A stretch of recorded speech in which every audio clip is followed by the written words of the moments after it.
Like میں نے یہاں سے ہلنگ ٹول لیا تو اس کی پراپرٹیز جو اس کے اندر موجود ہے وہ مجھے نظر آ رہی ہے.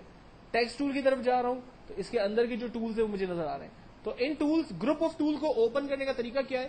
آپ جسٹ کلک بٹن پریس کر کے رکھیں, اس کے اندر کے جو ٹولز ہیں وہ آپ کے سامنے آ جائیں گے, اور اس ایرو کے ذریعے ہمیں انڈیکیٹ ہو رہا ہے کہ ہم نے اس کے اندر جو ہے وہ نئے ٹولز موجود ہیں. یہ جو پینل ہمیں لیئر کا نظر آ رہا ہے, مثال کے طور پر یہ پینل اور یہ جو ٹولز ہمیں نظر آ رہے ہیں, اگر یہ ٹولز ہمارے پاس آف ہو جائیں تو ان کو آن کرنے کے لیے ہم لوگ ونڈو کے مینیو میں جاتے ہیں اور یہاں سے لیئر کے پینلز پہ کلک کرتے ہیں تو یہ لیئر کا پینل ہمارے پاس کھل جاتا ہے.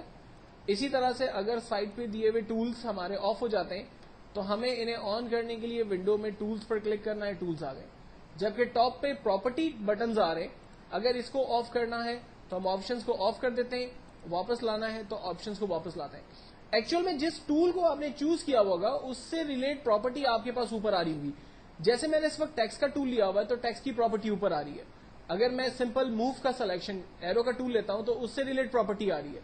اگر میں سلیکشن کا ٹول ریکٹینگل یا مارکیو کا ٹول لیتا ہوں تو اس کی پراپرٹی اوپر آ رہی ہے. تو جب بھی آپ کوئی آبجیکٹ یہاں سے سلیکٹ کریں گے اس آبجیکٹ کی پراپرٹی ٹاپ پر آپ کو اوپر نظر آئے گی. اب اس کے بعد ہم لوگ بیسکلی کچھ آبجیکٹس ڈرا کریں گے اور اس کے اوپر کام کرنے کی کوشش کریں گے.